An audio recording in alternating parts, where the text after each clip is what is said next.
এই রোলটা দেখ দারুণ করে রঞ্জিত। এই এতগুলো টাকা তুমি কোথায় পেলে? তুমি না দিলে কেন এতগুলো টাকা?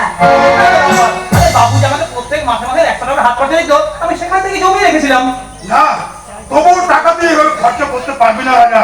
বলে খুব শীঘ্রই আমি ব্যাংক লোন পেয়ে যাবো, এই তখন না করো কোনো জিনিস। বাহ বাবু বাহ। আচ্ছা বাবু, বড়দা কিংবা ছোটদা এই টাকাটা দিলে টাকাটা কি আপনি এসে ফিরিয়ে দিতে পারতেন? এতদিন ধরে আপনি তিনটে ছেলে বলে গর্ব করে এসেছেন বাবু, সেসব তাহলে মিথ্যে, তাই না বাবু? আমি তো এবারই চাকর, তাই আমি চাকর হয়ে আপনার কাছে হাত পেতে ভিক্ষে দিতে পারবো, কিন্তু বাবার পায়ে প্রণামী দেওয়ার যোগ্যতা আমার থাকবে না, তাই না বাবু? বাহ বাবু বাহ, চমৎকার বাবু, চলো। ভুল বলিস না রাজা, তুই ভুল বলিস না। আমি যা বলেছি ভুল বলেছি রে। বলে তুই মানুষ না রে রাজা, তুই মানুষ না, তুই দেবতা। মা সপ্তমী, মা ওই পাগল ছেলের হাতের টাকাটা তুই মাথায় তুলে নে মা। দাও না দাদা, ওই টাকাটা নিয়ে এই পৃথিবীর অকৃতজ্ঞ সন্তানদের মুখে আমি চুনকারিটা লাগিয়ে দিই। আমি জানি আমার কথা শুনে আমার মাথা যন্ত্রণা শুরু হয়ে গেল। বাহ, এই রাজার মতো সন্তান থাকতে তোমার কোনো চিন্তা নেই বাবা।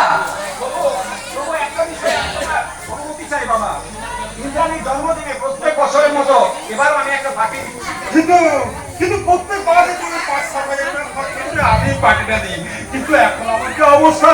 এবার তোমাকে একটা টাকাও দিতে হবে না বাবা, পার্টির সমস্ত খরচটা আমিই দেবো। যারা আমার কাছে ধার পাবে তারা ভাববে যে আমি ধার শোধ না করে ঘরে বসে পার্টি করছি। আমাদের খরচ তোমাকে বলে তুমি এত বাজে খরচ করছো কি করে বাবা? বাবু বাজে খরচ আমার এগুলো কেউ বলতে পারবে না। আমি বলছি আমি টাকা ফেলে দিয়ে বিড়ি খাওয়া ধরলে তো অনেক টাকা বেঁচে যেত।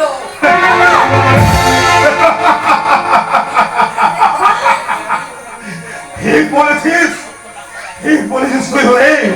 ওরে এই সত্য ডাক্তার এই সংসারের জন্য হাজার হাজার টাকা খরচা করে এই সামান্য ভুলটা বুঝতে পারিনি রে।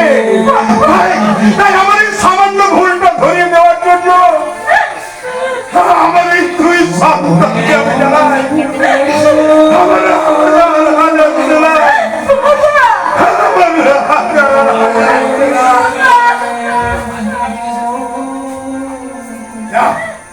আজ থেকে আমি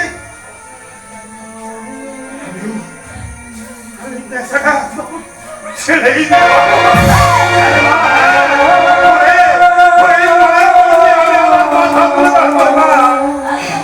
আমি পারবো না রে বাবা, আমি কোনোদিন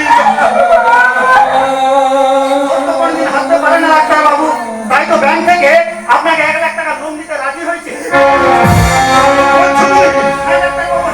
আমি এইমাত্র ওদের সাথে কথা বলে এই ফর্মটা নিয়ে এসেছি। কিন্তু এর সঙ্গে আর কি কি কাগজপত্র জমা দিতে হবে রে? কিচ্ছু লাগবে না, কিচ্ছু না। ডিরেক্টর অর্থাৎ জামিনদার হিসাবে আপনার 2 ছেলে সই লাগবে।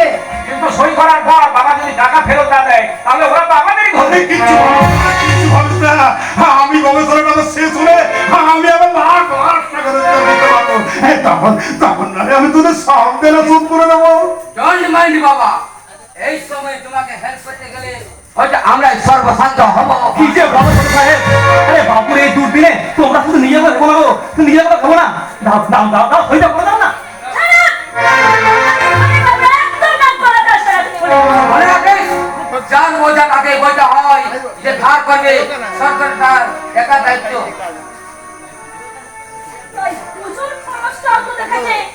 ফালতু খরচ হয়ে গেল না? অথচ বৌদির জন্মদিনে কারি টাকা খরচ করছিস, সেটা তোদের ফালতু খরচ হচ্ছে না? তোরা মানুষ না, তোরা জানোয়ার। সত্য নেই কেন বলবে না? এতদিন ধরে বাবুর টাকায় ফুর্তি করে মজা করে প্যাকেট সিগারেট উড়িয়ে আজ বাবুর দুজন বাবুকে পিঠ দেখাচ্ছ।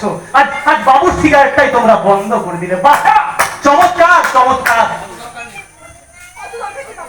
তুমি এক কাজ করো বাবা, তুমি এই বাড়িটা বিক্রি করে সমস্ত দেনা শোধ করে দাও। সমস্ত দেনা শোধ করে দাও। বাড়ি বিক্রি করেছে অসম্ভব, আইন মাফিক, ওটা আমাদের কাছে বন্ধ। আমি কি হয়েছে এই বাড়িটা 2 লাখ টাকার অনেক বেশি।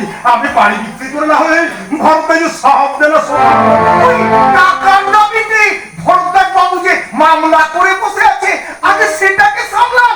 আইন মাফি। আপনারা যে কোর্টে মামলা করেছেন সেটা তো কোনো নোটিশ পাইনি।